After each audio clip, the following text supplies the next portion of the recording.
kapan pandemi ini berakhir?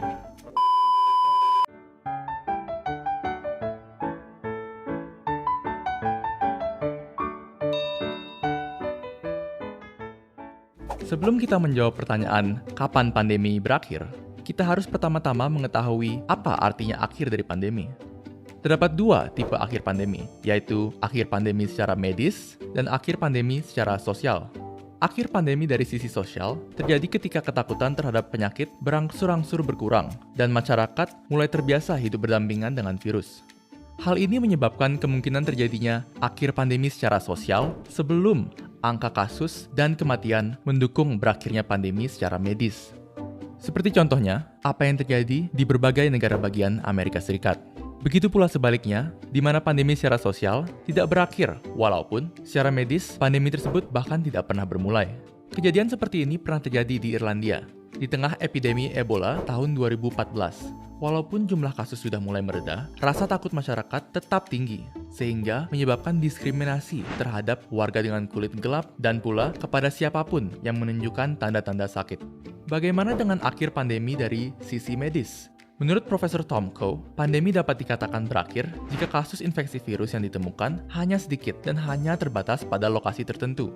Yang dapat kita lihat terjadi di Indonesia adalah berakhirnya pandemi secara sosial sebelum pandemi berakhir secara medis. Hal ini diperburuk dengan diterapkannya penggunaan zona hijau, kuning, lalu merah, sehingga seolah-olah zona hijau dianggap aman.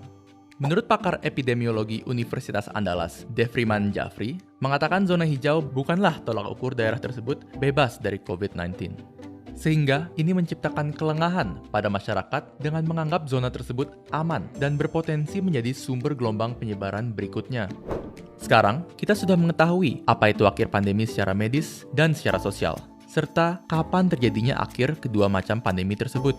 Namun, kembali lagi ke pertanyaan terbesar, yaitu kapan pandemi ini berakhir? Tentu saja, hal tersebut akan tergantung pada kebijakan pemerintah dan kerjasama dari masyarakat. Pandemi dapat berakhir lebih cepat atau lebih lambat, tergantung pada seberapa baiknya kinerja pemerintah dan masyarakat. Terlepas dari kapan pandemi berakhir, perlu diingat juga bahwa sifat masyarakat terhadap pandemi harus berdasarkan data konkret. Tanpa mengacu pada data, melainkan kepada perasaan subjektif, masyarakat dapat menciptakan situasi di mana kelompok-kelompok tertentu dikucilkan tanpa berdasarkan fakta yang jelas.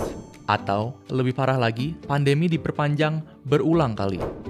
Yang perlu kita semua ingat adalah virus corona tidak peduli dengan keviralannya. Walaupun masyarakat bertingkah seolah-olah tidak ada yang perlu ditakutkan, virus corona akan tetap menyebar dan akan tetap mengambil nyawa. Maka, ada baiknya kita mendengarkan dan melaksanakan himbauan dari tenaga medis serta saling mengingatkan sesama untuk menjaga kesehatan.